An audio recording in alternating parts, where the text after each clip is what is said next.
Hey guys, welcome back to my channel. ಹೇಗಿದ್ದೀರಾ ಎಲ್ಲರೂ? Hope ಎಲ್ಲರೂ ಕೂಡ ಚೆನ್ನಾಗಿದ್ದೀರಾ ಅಂತ. ನಾನು ಕೂಡ ಸಖತ್ತಾಗಿದ್ದೀನಿ.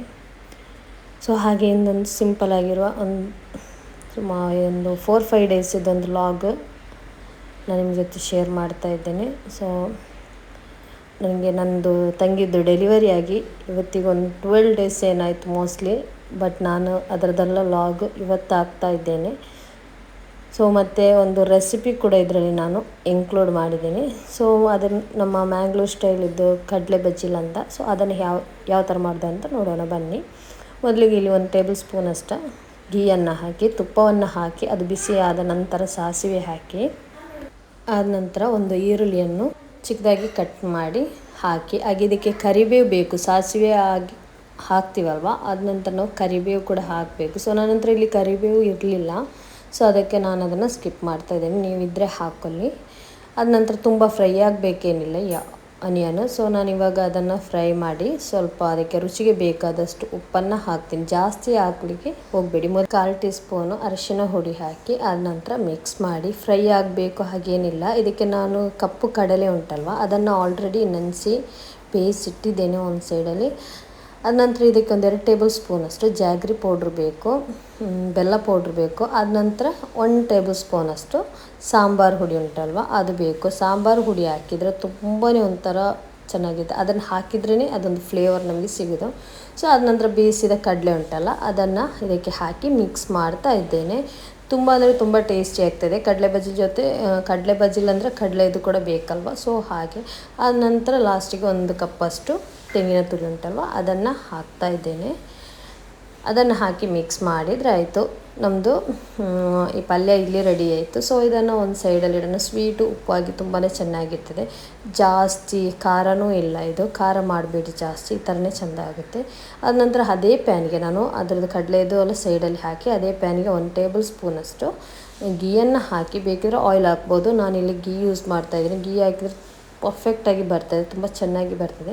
ಸೊ ಅದು ಬಿಸಿ ಆದ ನಂತರ ಸಾಸಿವೆ ಹಾಕ್ತೀನಿ. ಆದ ನಂತರ ಒಂದು ಅರ್ಧ ಈರುಳ್ಳಿಯನ್ನು ಕಟ್ ಮಾಡಿ ಹಾಕ್ತಾಯಿದ್ದೀನಿ, ಅರ್ಧ ಸಾಕು ಇದಕ್ಕೆ ಕೂಡ ಹಾಗೆ ಕರಿಬೇವಿದ್ದರೆ ಕರಿಬೇವು ಸೊಪ್ಪನ್ನು ಹಾಕಿ. ನನ್ನ ಹತ್ರ ಇಲ್ಲಿ ಇಲ್ಲದ ಕಾರಣ ನಾನು ಅದನ್ನು ಸ್ಕಿಪ್ ಮಾಡ್ತಾ ಇದ್ದೇನೆ.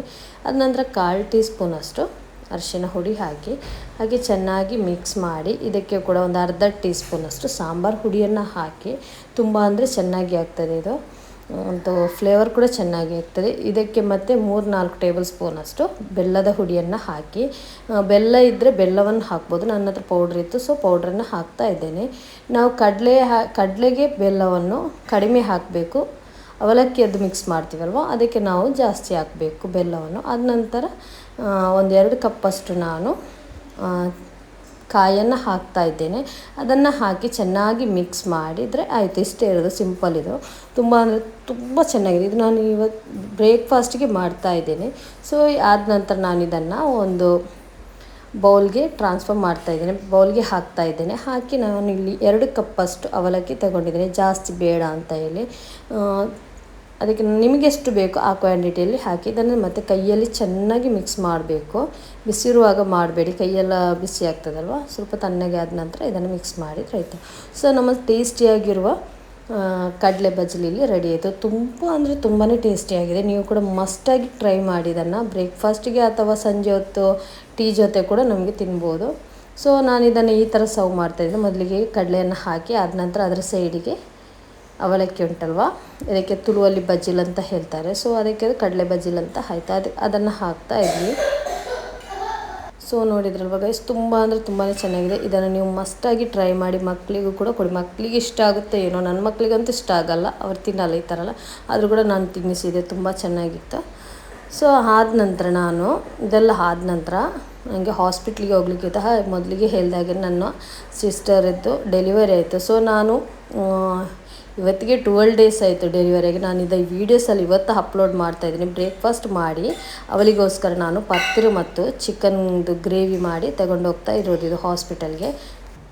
ಶನಿವಾರ ದಿವಸ ನಾನಿದು ಹೋಗ್ತಾ ಇರೋದು. ಲಾಸ್ಟ್ ವೀಕ್ ಅಲ್ವೇ? ಹೌದು, ಲಾಸ್ಟ್ ವೀಕ್. ಸೊ ಅದ ನಂತರ ನಾನು ನನ್ನ ಮಕ್ಕಳು ನನ್ನ ಬ್ರದರ್ ಜೊತೆ ಹೋಗ್ತಾಯಿದ್ದೆ. ಹೋಗೋ ಪ್ಲ್ಯಾನ್ ಏನಿರಲಿಲ್ಲ, ಮನೆಗೆ ಒಂದು ದಿವಸದಲ್ಲಿ ಬರ್ತಾಳೆ ಅವಳು. ಸೊ ಬೇಡ ಅಂತ ಅನಿಸಿದೆ. ಮತ್ತು ಆಯಿತು ಹೋಗಿ ಬರೋಣ, ಇವನು ಕರೆದ, ಹೋಗಿ ಮಗುವನ್ನು ಕೂಡ ನೋಡಿ ಬರೋಣ ಅಂತ. ನಾನು ಇದರಲ್ಲಿ ಜಾಸ್ತಿ ಏನು ವೀಡಿಯೋಸ್ ಹಾಕಲಿಲ್ಲ ಹಾಸ್ಪಿಟಲಿದ್ದೆಲ್ಲ. ಸ್ವಲ್ಪನೇ ನಿಮ್ಮ ಜೊತೆ ಶೇರ್ ಮಾಡಿದ್ದು ಅಷ್ಟೇ. ಕೊರಸ ಹಾಸ್ಪಿಟಲಲ್ಲಿ ಅವಳು ಮ್ಯಾಂಗ್ಳೂರಲ್ಲಿ ಅದು ಡೆಲಿವರಿ ಆಯಿತು. ಸೊ ಆದ ನಂತರ ನಾನು 7 ಡೇಸ್ ಆದಮೇಲೆ ಮಗುವಿನ ಒಂದು ಕೂದಲು ತೆಗಲಿಕ್ಕಿತ್ತು.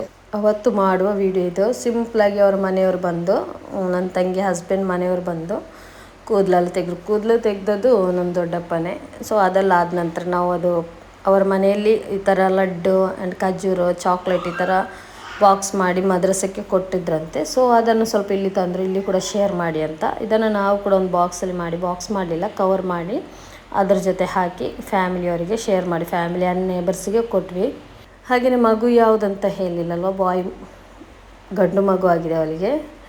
ಸೊ ಇದೆಲ್ಲ ಆದ ನಂತರ ನಾವು ಸಂಜೆ ಹೊತ್ತಲ್ಲಿ, ಇದು ಮರುದಿವಸ, ಈ ಫಂಕ್ಷನ್ ಆದದ್ದು ಮನೇಲಿ ಫ್ರೈಡೇ, 1 ವೀಕ್ ಆದ ನಂತರ 7 ಡೇಸ್ ಆಗ್ತದೆ. ಆದ ನಂತರ ನಾವು ಕೂದಲು ತೆಗೆಯೋದು. ಸೊ ಆದ ನಂತರ ಫ್ರೈಡೇ ಫಂಕ್ಷನ್ ಆದ ನಂತರ ಸ್ಯಾಟರ್ಡೆ ದಿವಸ ಚಾಗೆ ನಾನು ನೇಂದ್ರ ಬಾಳೆಹಣ್ಣು ಉಂಟಲ್ವ, ಅದರದ್ದು ನಾನು ಪೋಡಿಯನ್ನು ಮಾಡ್ತಾಯಿದ್ದೇನೆ. ಚಾಗೆ ತುಂಬಾ ಟೇಸ್ಟಿ ಆಗ್ತಾಯಿದ್ದು, ಕಾಂಬಿನೇಷನ್ ಅಂತೂ ಚೆಂದನೇ ಇರ್ತದೆ. ನಾವು ಇದು ರಂಜಾನ್ ಟೈಮಲ್ಲಿ ಕೂಡ ಮಾಡ್ತೀವಿ. ಆ್ಯಕ್ಚುಲಿ ಏನು ಗೊತ್ತಾ, ನಾನು ಇದರದ್ದು ರೆಸಿಪಿಯನ್ನು ಹಾಕಲಿಲ್ಲ. ನಿಮಗೆ ಬೇಕಿದ್ರೆ ಕಮೆಂಟ್ ಮಾಡಿ, ನಾನು ನೆಕ್ಸ್ಟ್ ಯಾವಾಗಲಾದರೂ ಮಾಡುವಾಗ ನಾನು ನಿಮಗೆ ಹಾಕ್ತೀನಿ ಇದರ ರೆಸಿಪಿ.